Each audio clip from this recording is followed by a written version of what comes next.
Hello and welcome for another episode of Bella's Hat.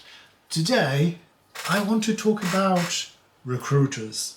I've had personal experience with lots of recruiters over a couple of years ago, and I'm happy to share my side of experiences and why I think, the majority of them are bad. There's a minority, they kind of, possibly they're good, but yeah, let me explain. With recruiters, because I had a very desirable, I've got really good degrees, I've got very desirable CV because obviously, 15 years in academia, having had research projects done, having, even an MPhil on my belt meant that, I'm gonna be headhunted. But what I did was I pushed my CV back then on a website called CV Library. Now, CV Library is a website where you just submit your CV and you will get called by recruiters if a job were to come up. Personally, I haven't had much luck in trying to apply for the jobs that I really liked. That is, if I saw a job, let's say as a developer, they would never even get back to me. Not sure why. I have a guess, but I do have a guess. The only calls that I would get was for lead technical developer, or it could be one was head of software development, or that was for a law firm. That didn't go down very well. Not because I couldn't do the job, but my boss, he was. But so anyways, what I'm trying to say is that the jobs that I got caught in, they were kind of for companies that, nobody wanted those jobs. Now I know why. About 3 or 4 years ago, I would get hounded by recruiters. And here's the reason why I took myself off the market. I would have recruiters phoning me every single day. Every single day. I remember one day that I spent around 4 hours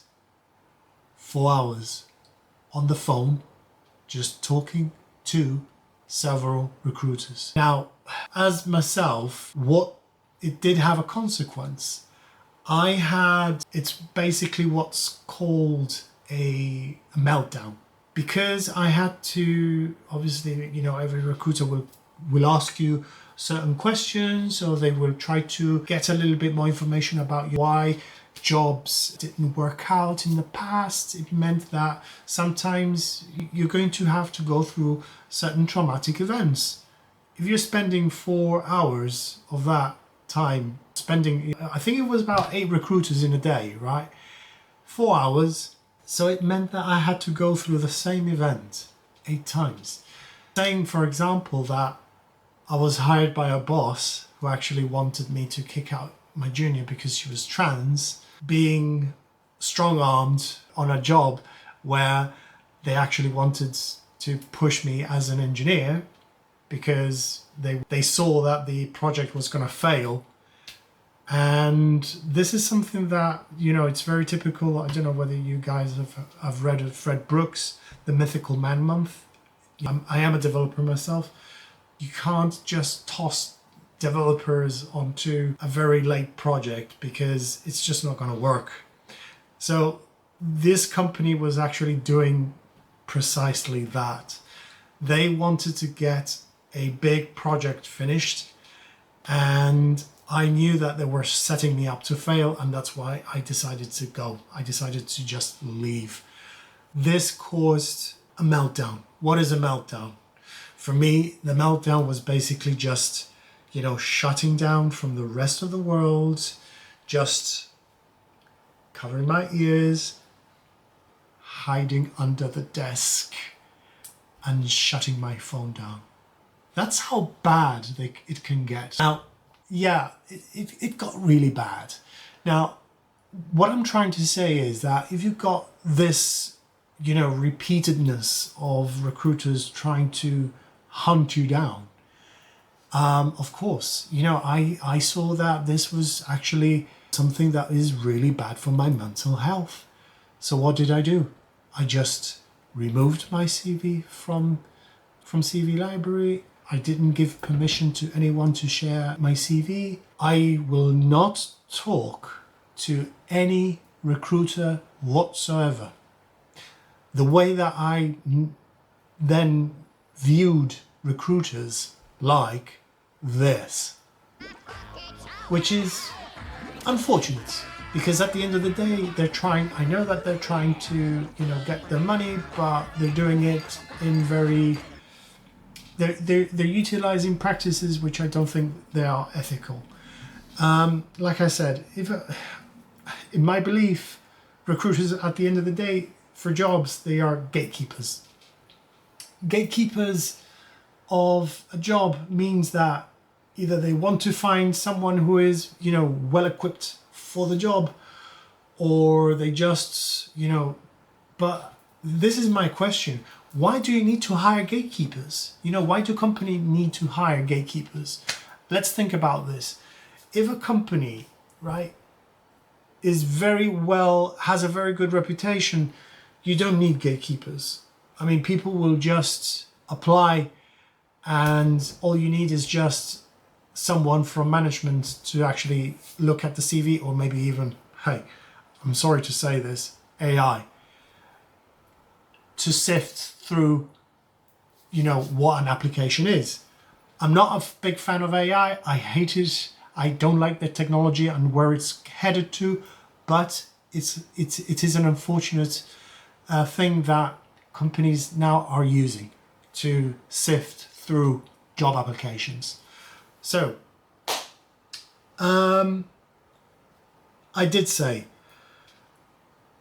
I do not view very positively on recruiters for that reason.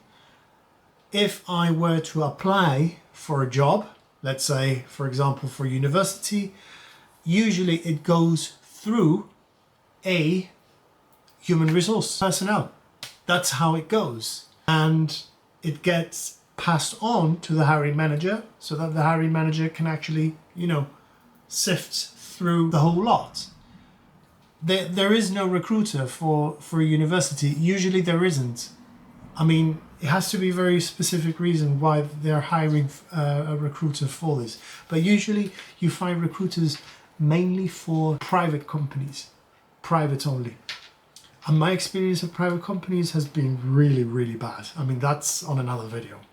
But anyways, my point is, I've already said it, I do not trust recruiters these days. They just want bums on the seats. They want to get you onto that job, whether you're going to last or not. At the end of the day, they're the ones who are getting paid, right? So anyways, this is why I no longer trust in recruiters. I no longer trust in talking to somebody. Hey, if I do have any viewers who are actually in this, especially in the technology sector, this is your warning, okay? It's like, I am not going to apply, and I know of many others who are not applying. You have actually caused this. So, yeah. Anyways, guys, this is nothing personal. Hope you have enjoyed this episode. Like and subscribe to my channel. It helps a lot on my channel, which is called Bella's Hat. So, why is it called Bella's Hat? It's like, well, it's because I have many hats. It's like through my life, I see my CV. And what I've realized is that in every chapter, I've got many chapters in my life. I have adopted a different hat. So, hence Bella's Hat. Anyways, darlings, thank you very much for watching, and tune in next time. Take care.